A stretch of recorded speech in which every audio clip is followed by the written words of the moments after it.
పిల్లలకి లంచ్ బాక్సులకి ఏం చేయాలో అర్థం కావట్లేదా? కేవలం 10 అంటే 10 నిమిషాలండి. రెడీ అయిపోయే గార్లిక్ బటర్ రైస్‌ని ఒక్కసారి ట్రై చేసేద్దాం. పిల్లలు బాక్స్ ఖాళీ చేసి మరీ తెస్తారు. మీకు నమ్మకం కుదరకపోతే ఒక్కసారి ట్రై చేసి చూడండి. చక్కగా తింటారనమాట. ఎలాంటి మసాలాస్ లేకుండా పొట్టకి కూడా చాలా హాయిగా ఉంటుంది. అండ్ మన ఇంట్లో ఎలాంటి వెజిటబుల్స్ లేనప్పుడు ఇది చాలా క్విక్‌గా అయిపోతుంది. అండ్ చాలా టేస్టీగా కూడా ఉంటుంది. ఇంకెందుకు ఆలస్యం ఇప్పుడే ట్రై చేయండి. వీడియో లాస్ట్ వరకు చూడండి. ఎక్కడ స్కిప్ చేయొద్దు. మిస్ అయిపోతారు మళ్ళీ. ఖచ్చితంగా రెసిపీని అయితే ట్రై చేయండి. చాలా అంటే చాలా బాగుంటుంది. ఇంకెందుకు ఆలస్యం మనం రెసిపీలోకి అయితే వెళ్ళిపోదాం. ముందుగా వెల్లుల్లి రెబ్బలు 10-15 వరకు తీసుకొని ఈ విధంగా సన్నగా కట్ చేసుకోవాలన్నమాట. మరీ చిన్న ముక్కలు కాకుండా ఈ విధంగా మీడియం సైజులో అయితే రైస్లో అయితే కనిపిస్తుంది. ఇక్కడ ఆనియన్ అనేది పూర్తిగా ఆప్షనల్ అండి. మీకు కావాలంటే యాడ్ చేసుకోవచ్చు, లేదంటే స్కిప్ చేసేయచ్చు. బట్ ఆనియన్ వేసి ఒకసారి ట్రై చేయండి, చాలా బాగుంటుంది. నేను ఆనియన్ వేసి అయితే ప్రిపేర్ చేస్తాను. చాలా అంటే చాలా టేస్ట్గా ఉంటుంది ఆనియన్ వేస్తే మాత్రం. ఆనియన్ వేయకపోయినా ఏమీ పర్వాలేదు, బట్ ఆనియన్ వేస్తే బాగుంటుంది. మనకి ఈ రైస్లో పిల్లలు పక్కన పెట్టి తినాల్సింది ఏది ఉండదు అండి. మొత్తం అంతా కూడా తింటారు, ఎందుకంటే ఏది కూడా బయటకు కనిపించదు కాబట్టి.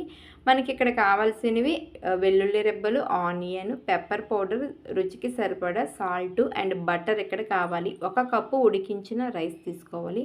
ఇక్కడ రైస్ అనేది మొత్తం కూల్ అయిన తర్వాత తీసుకుంటేనే రైస్ అనేది పొడి పొడిగా వస్తుందన్నమాట. కొంచెం హాట్గా ఉండేటప్పుడు తీసుకున్నట్లయితే రైస్ అనేది మెత్తగా అయిపోతుంది.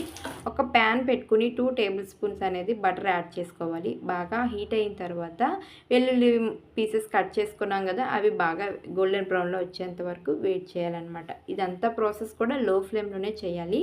తర్వాత ఆనియన్స్ కూడా వేసి మెత్తగా మగ్గించాలన్నమాట. బాగా ఫ్రై అయిన తర్వాత కొంచెం సాల్ట్ అనేది యాడ్ చేసుకొని ఆ తర్వాత 1 టేబుల్ స్పూన్ పెప్పర్ పౌడర్ అనేది యాడ్ చేసుకోవాలి. ఇవన్నీ కూడా బాగా మిక్స్ అయిన తర్వాత 1 కప్పు ఉడికించిన బాయిల్డ్ రైస్ అయితే యాడ్ చేసుకోవాలన్నమాట. ఇక్కడ నేను ఆర్గానిక్ రైస్ అయితే యూజ్ చేస్తున్నాను. మీకు కావాలి అంటే పొడి పొడిగా రావాలంటే మీరు బాస్మతి రైస్ యూజ్ చేసినా చాలా బాగుంటుంది. నేను పిల్లలకి ఇదే యూజ్ చేస్తానన్నమాట. నెక్స్ట్ ఇంకేముంటుంది, అదంతా కూడా రైస్కి పట్టే విధంగా బాగా కలుపుకోవాలి. బాగా అంటే మరీ కలిపేయద్దు, రైస్ అనేది విరిగిపోతుంది. సో మనకి చక్కగా రావాలంటే సైడ్స్ నుంచి నీట్గా కలుపుకోవాలి. చూస్తున్నారా, వెల్లుల్లి పీసెస్ అనేవి మనకి రైస్లో ఈ విధంగా కనిపించాలన్నమాట. అలా కనిపించినప్పుడే రైస్ అనేది చాలా బాగుంటుంది పర్ఫెక్ట్గా.